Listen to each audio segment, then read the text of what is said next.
In just 10 minutes of looking in your Google Ads campaign and making some small adjustments, you're going to help to cut that wasted spend, tighten your targeting, and boost your results by getting more of the right people to click through and hit your website without the wastage. Stop and don't spend another single cent on advertising until you listen to this. I'm Marianne Amies. This is Ready, Set, Paid Ads, digital marketing for paid ad success. Let's go. Welcome back to another episode of Ready, Set, Paid Ads. Today I'm back with a 10-minute ad hack, which is 10 minutes of goodness that you can go straight away and implement into your own paid ads campaigns.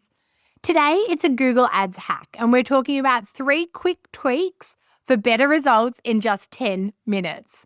So if your Google Ads feel like a money pit, it's like you're running ads, but you're not sure if you're getting returns. Today, I'm going to show you 3 areas that you can go in and review and tweak yourself that are nice and quick, but will improve your performance and help you stop feeling like you're wasting money. This is a bite-sized episode. I recommend if you're running Google Ads that you open up your Google Ads dashboard and actually play along as we talk today. So the first thing I want you to do is to check on your search terms. So this means heading into the search term report.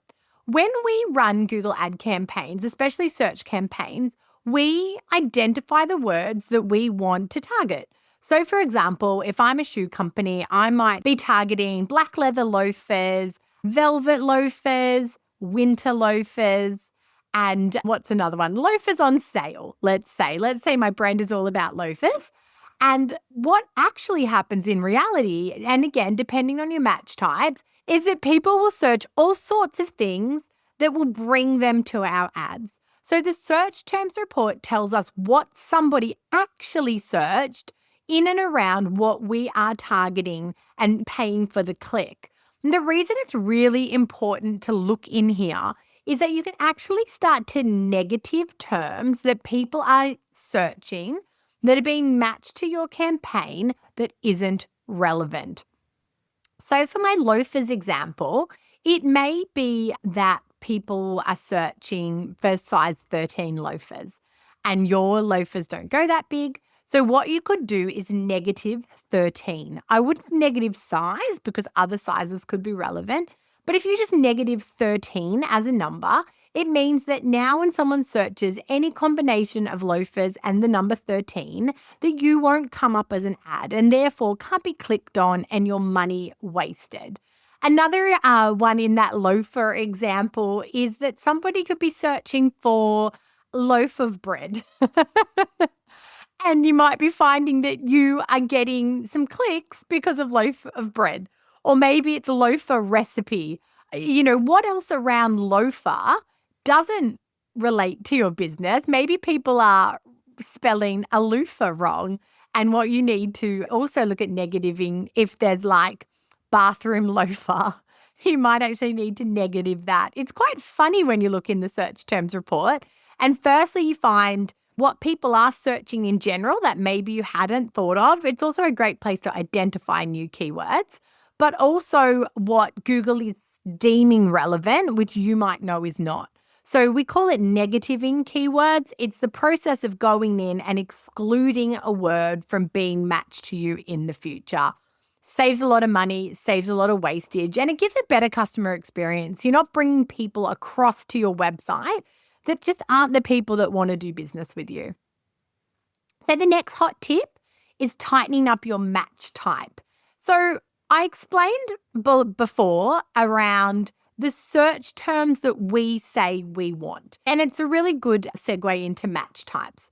So when I pick black loafer, I can choose that to be an exact match, which means the person needs to have said black loafer and black loafer only for my ad to show. So exact match is really tight and specific. It can sometimes drive our costs up. So we don't want to just have exact match. But if there's, like velvet loafer, like you want to be getting all those people that are doing velvet loafer because you have velvet loafers. So you might exact match that because it's so specific. You might also keep black loafer on a broad match though.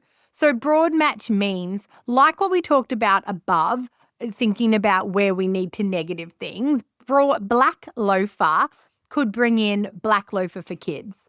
It could bring in black loafer size 13. It could bring in black striped loafer. So we're going to get things in and around, but not precisely what we need. So that can be good if there's a lot of kind of search terms in and around your core search terms that you want to target.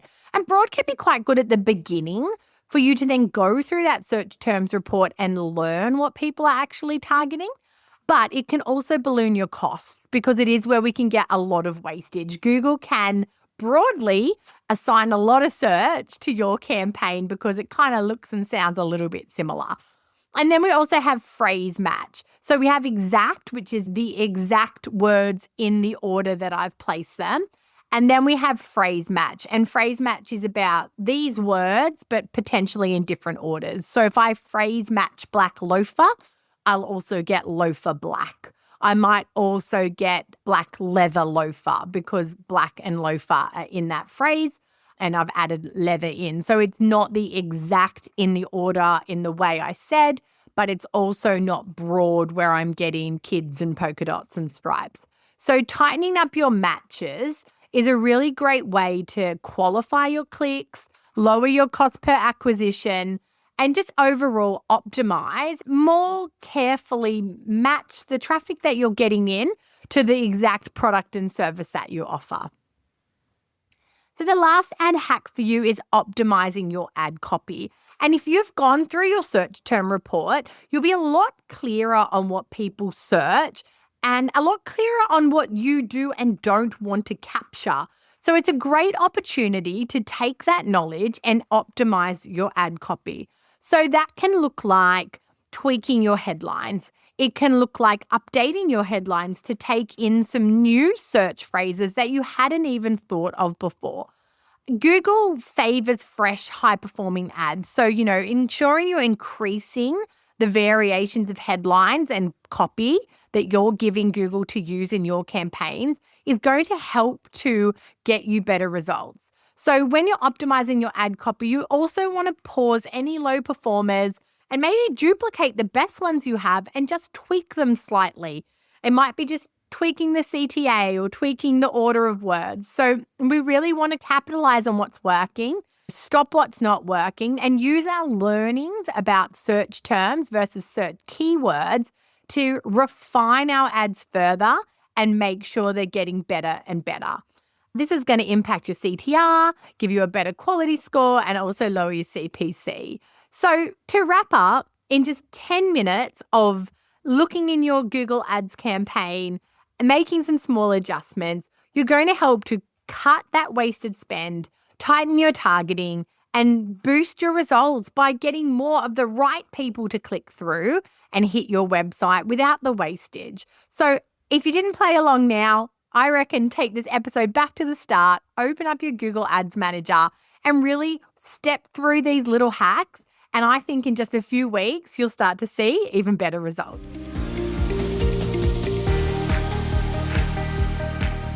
That's a wrap on another episode of Ready, Set, Paid Ads.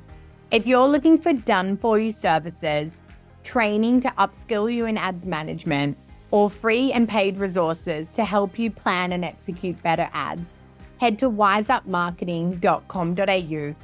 If you've loved this episode, be sure to subscribe for future episodes. And if you know someone that would love this podcast too, go on and share it.